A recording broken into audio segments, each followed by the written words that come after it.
Good evening friends, कैसे आप लोग। आज हम स्टार्ट कराने जा रहे हैं internal structure of the earth. बहुत इंपॉर्टेंट टॉपिक्स है क्योंकि हर एग्जाम में चाहे आप उठा के देख लीजिए एक या दो क्वेश्चंस इस चैप्टर से पूछे जाते हैं। इसको हम ब्रीफ में भी देखेंगे और थोड़ा सा डिटेल भी हो सकती है ना। तो हम पूरा देख लेंगे, कंसेप्ट भी इसका समझेंगे किस तरीके से। लेकिन internal structure of the earth समझने से पहले मुझे मालूम होना चाहिए, आपको मालूम होना चाहिए कि internal structure of the earth की जानकारी हमको कैसे प्राप्त हुई, है ना। कैसे, जो भूगर्भ शास्त्री थे उन्होंने बताया, ठीक है, उन्होंने अपने अपने जो भी अपने निष्कर्ष में पहुँचे, उन्होंने बताया कि जो भूकंपी तरंगे हैं उन्हीं के भ्रमण पथ के आधार पर उसकी जो इंटरनल स्ट्रक्चर्स ऑफ अर्थ की लेयर के बारे में जानकारी प्राप्त की। कैसे? क्योंकि देखिए, जो भ्रमण पथ होता है ना, जिस रास्ते से गुजरती हैं उसी आधार पे उन्होंने डिसाइड किया कि ये लिक्विड है, गैस है या सॉलिड स्टेट में है। जी देखिए, अब देखिए, पहले इसको समझने से पहले मुझे मालूम होना चाहिए कि भूकंपी तरंगे होती कौन कौन सी हैं। भूकंपी तरंगे आपकी तीन मुख्य तरंगे हैं, primary waves, secondary waves and surface waves. ठीक है, तीनों के बारे में पढ़ेंगे हम बहुत अच्छी तरीके से। देखिए, चलिए पहले चलो इसको देखिए, पहले हम देख लेते हैं भूकंपी तरंगे कौन कौन सी होती है ना। पहले होती है प्राइमरी वेव्स, प्राइमरी वेव्स, ठीक है, इसको बोलते हैं हिंदी में प्राथमिक तरंगे। प्राथमिक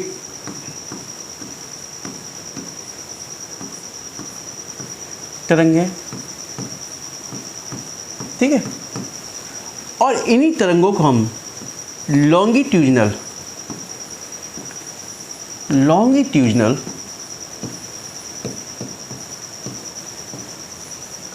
वेव्स भी कहते हैं। अब देखिए, प्राथमिक तरंगे like as the sound waves, ये एक तरह से ध्वनि तरंगे हैं, है ना, साउंड वेव्स, ठीक है। अब जो तरंगे ट्रेवल करती हैं संचरण की दिशा के समांतर, यानी समांतर, जैसे आप स्प्रिंग को खींचोगे तो उसके वाइब्रेशंस क्या होंगे, हमेशा कैसे होते हैं, पैरेलल होते हैं। कैसे होते हैं, पैरेलल। तो इसी को क्या कहते हैं, यानी वे तरंगे जिनके वाइब्रेशन क्या होते हैं, संचरण की दिशा के समांतर होते हैं, है ना, वो क्या कहलाती है, लॉन्गिट्यूडिनल वेव्स कहलाती हैं। ठीक है, अब देखिए, जो स्प्रिंग खींचोगे तो इस तरीके से वाइब्रेशन करती हैं, जो वाइब्रेशन होंगे इस तरीके से वाइब्रेशन, ठीक है। इन तरंगों की खासियत होती है कि सॉलिड, लिक्विड एंड गैसेस तीनों में ट्रेवल करती हैं, ठीक है, याद रखिए, तीनों में ट्रेवल करती हैं, सॉलिड, लिक्विड एंड गैसेस, ठीक है। अब देखिए, सेकेंडरी वेव्स,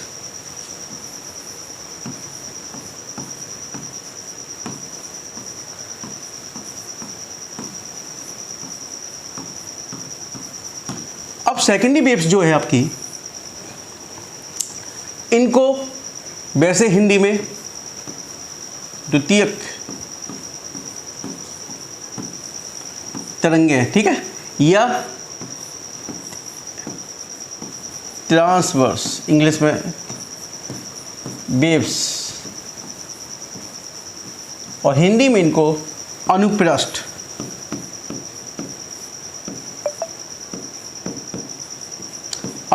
तरंगे भी कहते हैं। यानी कि इनको सेकेंडरी वेव को अनुप्रस्थ तरंगे भी कहते हैं। ये देखिए, like as the light waves, यानी ये एक तरीके से प्रकाश तरंगे हैं, ठीक है। अब इनकी खासियत क्या है, ये तरंगे संचरण की दिशा के लंबवत कंपन करती। कैसे? लंबवत, परपेंडिकुलर। जैसे आप रस्सी लोगे तो रस्सी में जो वाइब्रेशन होंगे इस तरीके से होते हैं, है ना, ठीक है। यानी संचरण की दिशा के लंबवत कंपन करती हैं। अब देखिए लंबवत कंपन करती हैं, और लेकिन इनकी खासियत क्या है कि एक केवल सॉलिड में मोशन कर, सॉलिड में, जबकि लिक्विड एंड गैसेस में लुप्त हो जाती है, वहाँ एंटर नहीं कर पाती हैं। ठीक है, समझ में आ गया। यानी कि primary waves, secondary waves, primary waves जो आपकी हैं लॉन्गिट्यूडिनल वेव्स है, like as the sound waves है, जो कि सॉलिड लिक्विड गैस तीनों में ट्रेवल करती हैं, जबकि सेकेंडरी वेव्स आपकी है कैसी, like as the light waves है, जो कि सॉलिड में ट्रेवल करती हैं। इनके जो वाइब्रेशन होगा वो कैसे होगा, परपेंडिकुलर होगा। ठीक है,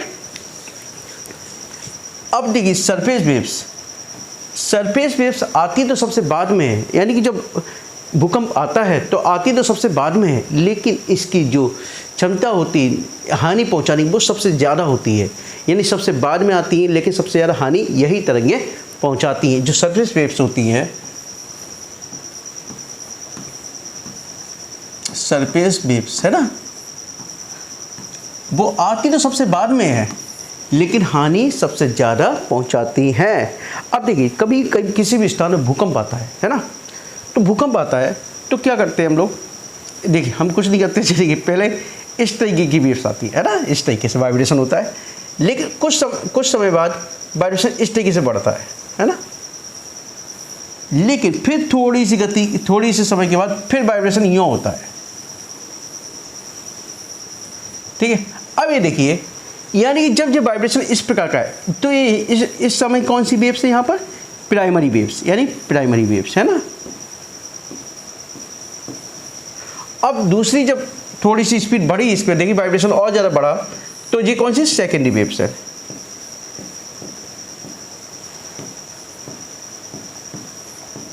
सेकेंडरी, और ये क्या है, सरफेस वेव्स।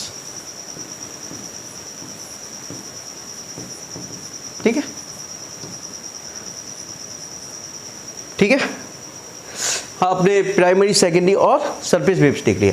अब इन्हीं तरंगों के आधार पे, इन्हीं के भ्रमण पथ के आधार पे, यानी किस प्रकार से मोशन करती हैं, किस प्रकार के पाथ पे गति करती हैं, इसी आधार पर हमने क्या किया, लेयर जो internal structure of the earth है उसको डिसाइड किया। ठीक है, अब देखिए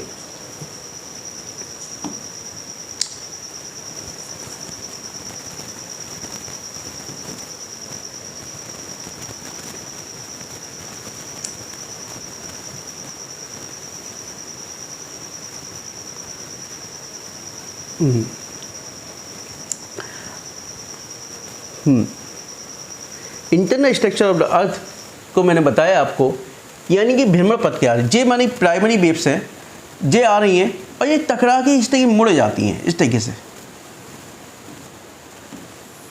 देखिए ये देखिए, ये देखिए, ये देखिए, है ना। लेकिन इस स्पेस पे देखिए यहाँ पर, ठीक है, यहाँ पर प्राइमरी वेव्स तो आ रही हैं, है ना, लेकिन सेकेंडरी वेव्स आपको यहाँ दिखाई नहीं देंगी। जी प्राइमरी वेव्स तो आ रही हैं, यहाँ पर प्राइमरी सेकेंडरी दोनों ही हैं, लेकिन सेकेंडरी वेव्स आपको यहाँ नहीं दिखाई जाएंगी। पी वेव्स रिसीव्ड हियर, ये पी वेव्स तो आपको दिखाई दे रही हैं, लेकिन सेकेंडरी वेव्स देखो आपको यहाँ पर दिखाई नहीं दे रही, है ना। ये देखिए सेकेंडरी वेव्स आपको दिखाई नहीं दे रही, यानी कि हमको पता चल रहा है कि सेकेंडरी वेव्स यानी कि यहाँ पर नहीं पहुँच पा रही हैं, है ना, यहाँ पर नहीं पहुँच पा रही। तो यानी कि यहाँ के कुछ ना कुछ उसकी जो स्टेट होगी, कुछ ना कुछ मीडियम होगा, वो चेंजेबल होगा। यानी यहाँ पे यदि सॉलिड है तो यहाँ पे कुछ ना कुछ चेंजिंग होगी, क्योंकि आपको मालूम है सेकेंडरी वेव से आपकी है वो लिक्विड और गैस में ट्रेवल नहीं कर पाती हैं, तो डेफिनेटली यहाँ पर लिक्विड या गैस वाला मीडियम होगा, जिस कारण ये यहाँ पर ट्रेवल नहीं कर पा रही हैं। ठीक है, ठीक है, इसी को क्या कहते हैं, एस वेव शैडो जोन, यानी कि ये इस एरिया में प्रवेश नहीं कर पाती, इसलिए इसको बोलते हैं एस वेव शैडो जोन। ठीक है, अब इन्हीं के आधार पर प्राइमरी वेव्स और सेकेंडरी वेव्स के मोशन के आधार पर और इसके पाथ के आधार पर हमने internal structure of the earth को डिवाइड किया। ठीक है, इनको जो internal structure of the earth को हमने 3 भागों में डिवाइड किया। ठीक है, क्रस्ट, कोर और मेंटल। किसमें, क्रस्ट, कोर और मेंटल। अब ये काफ़ी बृहद भाग हो गया, काफ़ी बड़ा भाग हो गया, फिर इनको दोबारा से 2-2 भागों में डिवाइड कर दिया हमने, छोटे छोटे, यानी कि क्रस्ट अपर क्रस्ट लोअर क्रस्ट, ठीक है। और इसके बाद अपर मेंटल लोअर मेंटल, ठीक है। इसके बाद आउटर कोर और इनर कोर, ठीक है। अब देखिए इसी के बारे में लिखते हैं, है ना। देखिए दूसरी बात एक को बता दूं, प्राइमरी वेव्स तो चलती हैं, सेकेंडरी वेव्स लगभग यानी कि पृथ्वी जब नीचे चलती है, नीचे गहराई 3000 किलोमीटर के बाद लगभग ये विलुप्त हो जाती हैं। क्या हो जाती है? विलुप्त हो जाती है, ठीक है। तो जब विलुप्त हो जाती है तो एक मीडियम चेंजिंग में लगा आपको कि मीडियम चेंज है वहाँ पर, है ना।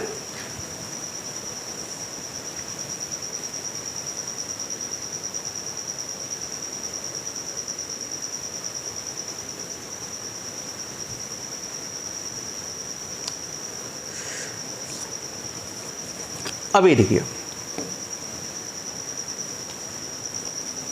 देखिए, क्रस्ट 0 से 30 किलोमीटर तक, 0 से 30 किलोमीटर तक, 30 किलोमीटर तक इस भाग को क्या बोलते हैं? क्रस्ट बोलते हैं, क्रस्ट, ठीक है। क्रस्ट पर जो मोटाई है 30 से महाद्वीपों पर ये 30 से 40 किलोमीटर तक है, जबकि महासागरों में 0 से 30 किलोमीटर तक की मोटाई पाई जाती है, ठीक है। जो क्रस्ट भाग है वो महाद्वीपों पर लगभग इसकी मोटाई 30 से 40 किलोमीटर, जबकि महासागर पे इसकी मोटाई 30 से 40 वो 0 से 30 किलोमीटर तक की है, ठीक है। इसके बाद 30 से लेके 700 किलोमीटर तक, 30 से लेके 700 किलोमीटर तक। अब देखिए यहां जैसे 0 से 30 किलोमीटर के बाद जैसी वेव्स ट्रेवल करती है वो इनकी स्पीड बढ़ जाती है। क्या बढ़ जाती है? अचानक स्पीड बढ़ जाती है 0 से 30 किलो, यानी क्रस्ट के बाद जब उसमें मेंटल प्रवेश करती है तो अचानक उनकी स्पीड बढ़ जाती है और उनकी गति में परिवर्तन होता है। यानी डेफिनेटली है कि 0 से 30 किलोमीटर के बाद यानी कि उसकी डेंसिटी में परिवर्तन हो रहा है, तो वो यानी कि कुछ ना कुछ उसमें लेयर में जो डिवीजन हो रहा है, तो इस जोन को जहाँ से डेंसिटी में चेंजिंग आती है, यानी कि 0 से 30 किलोमीटर के बाद यहाँ की डेंसिटी में चेंजिंग आ रही है ना, यहाँ के करंट में परिवर्तन हो रहा है, क्योंकि तभी तो उसकी स्पीड में परिवर्तन हो रहा है। तो यहीं पे एक इसी जोन को इधर डिसकंटिन्यूस जोन बोलते हैं। इस जोन का नाम दिया गया मोहो डिसकंटिन्यू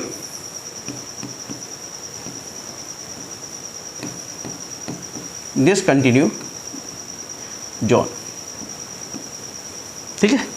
इसके बाद 0 से 30 किलोमीटर के बाद 0 से 700 किलोमीटर तक के एरिया, इधर 30 से लेकर 700 किलोमीटर तक के एरिया को इसको अपर मेंटल बोला गया, अपर मेंटल।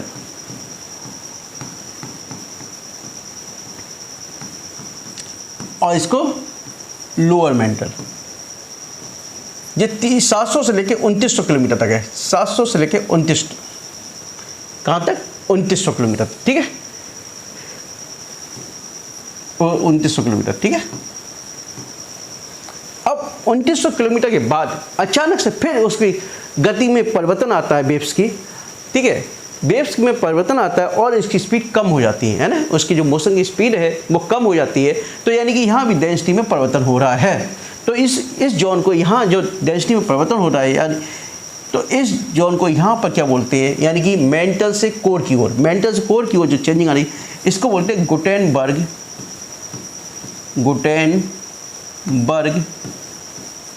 डिसकंटिन्यू जोन, ठीक है। ये तो आपके 2900 किलोमीटर तक की बात हो गई, यानी कि लोअर मेंटल तक की बात हो गई। इसके बाद आपकी देखिए यहाँ के बाद ये आउटर कोर हो गया, आउटर कोर ये 5100 किलोमीटर तक है। कहाँ तक? 5100 किलोमीटर तक, ठीक है। और 5100 किलोमीटर से नीचे inner core,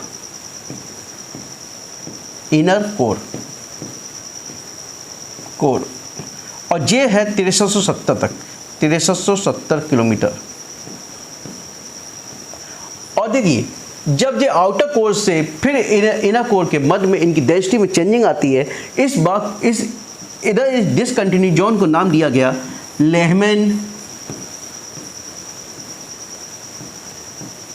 discontinue zone. Exam में कई बार पूछा जाता है कि क्रस्ट पर क्या सर्वाधिक मात्रा में प्राप्त होता है। ठीक है, तो क्रस्ट पर जो प्राप्त होता है सिलिकॉन और एल्युमिनियम। ठीक है, याद रखिए सिलिकॉन और एल्युमिनियम क्रस्ट पर प्राप्त होता है। ठीक है, क्रस्ट पर 0। ठीक है, अब यानी कि वह कौन सा जोन है जो क्रस्ट और मेंटल के मध्य में या उसको डिवाइड करता है, तो उस जोन को नाम क्या दिया गया, मोहो जोन उसको नाम दिया गया, मोहो जोन। ठीक है, अब यानी कि जब 2900 किलोमीटर यानी मेंटल के बाद कोर शुरू होता है, तो मोह और कोर यानी पहले मेंटल में क्या पाया जाता है, सबसे अधिक मेंटल में पाया जाता सीमा, यानी कि सीमा, सिलिकॉन और मैग्नीशियम। ठीक है, सिलिकॉन और मैग्नीशियम। इसके बाद ये मेंटल और इसके मध्य में, कोर के मध्य में जो डिवीजन है इसे डिसकंटिन्यू जोन बोलते हैं। इसको गुटेनबर्ग डिसकंटिन्यू जोन बोला जाता है। और इसके बाद आउटर और इनर कोर के मध्य में जो डिसकंटिन्यू जोन है उसका नाम दिया गया लेमन। ठीक है, और इसको साफ कर लें। ठीक है, अब देखिए कोर में सर्वाधिक मात्रा में आपको मालूम होना चाहिए, कोर में पाया जाता है निकिल और फेरस, निकिल एंड फेरस। ठीक है, नीफे जिसको बोलते हैं। ठीक है, नीफे बोलते हैं निकिल और फेरस। और मेंटल कुल द्रव्यमान का 68% है ना, कुल द्रव्यमान का 68% तथा आयतन का 83% है। और यहाँ पर जो पाया जाता है सीमा है ना, सिलिकॉन और मैग्नीशियम।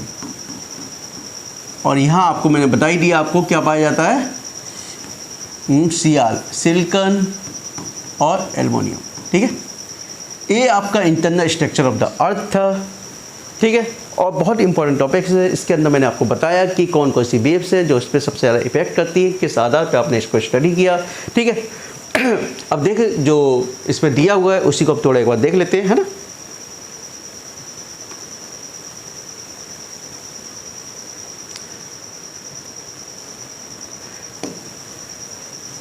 पृथ्वी की आंतरिक संरचना को केवल भूकंपी तरंगों की गति व उसके भ्रमण पथ के आधार पर ज्ञात की जा सकती है। भूकंपी तरंगें जैसे पृथ्वी की गहराई में जाती है उसका भ्रमण पथ पकड़ाकार होता जाता है। इससे पता चलता है कि गहराई में जाने पर इसके घनत्व में परिवर्तन होता जाता है। पृथ्वी के आंतरिक भाग के अध्ययन के लिए प्राइमरी यानी लॉन्गिट्यूडनल वेव्स तथा सेकेंडरी ट्रांसवर्स वेव्स महत्वपूर्ण है। पाया गया है कि ऐसी तरंगें पृथ्वी के अंदर 3000 किलोमीटर गहराई से अधिक प्रवेश नहीं कर पाती, वही और बकराकार पथ पर मुड़ जाती हैं। वही मैंने बताया आपको। ठीक है,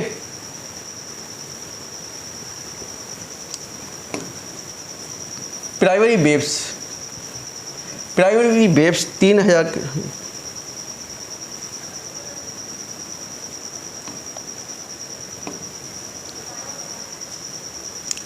प्राइमरी वेव 3000 किलोमीटर की अधिक गहराई पर जाती हैं और गति के विचलन के पश्चात कोर को क्रॉस कर जाती हैं, है ना, जिससे पता चलता है कोर द्रव अवस्था में है। अतः हाँ, एक बात मैं आपको बताने भूल गया, कोर के बारे में बताया जाता है कि वो लिक्विड स्टेट में है, लेकिन लिक्विड स्टेट में पॉसिबल है कि लिक्विड स्टेट में होने के बावजूद वो यानी उसके ऊपर सारा जो भार है वो समा जाए, यानी कि उसके ऊपर इतना अधिक प्रेशर है, इतना जिसके कारण वो लिक्विड होने के बावजूद भी कैसा सॉलिड स्टेट में है, कैसा सॉलिड में। ठीक है, निष्कर्ष करता है पृथ्वी की ऊपरी परत नीचे की ओर जाने पर इसके घनत्व में परिवर्तन पाया जाता है, अर्थात इसकी परत प्याज की छिलके के समान है।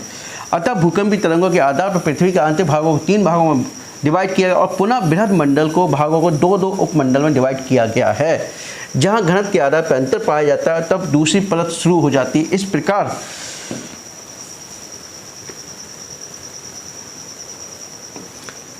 दोनों परतों के मध्य एक सीमा का निर्माण हो जाता है जिसे हम असममितता कहते हैं, यानी डिसकंटिन्यू कहते हैं। ये मैंने आपको बता ही दिया। ठीक है, चलिए आपको यदि इसके अंदर कोई डाउट्स है, क्वेश्चंस पता होते हैं आपको, तो मेरे कमेंट सेक्शन में लिखिए, क्वेश्चंस में आपके डाउट दूर करूंगा। जैसा मैं आपको बता चुका हूं कि आपके सारे डाउट्स मैं क्लियर करूंगा, आप लोगों को किसी कोचिंग की ज़रूरत नहीं है। ठीक है, और जो स्टूडेंट पहली बार मेरे चैनल को देख रहे हैं कृपया चैनल को सब्सक्राइब कीजिए और अधिक से अधिक शेयर कीजिए। Okay, good night.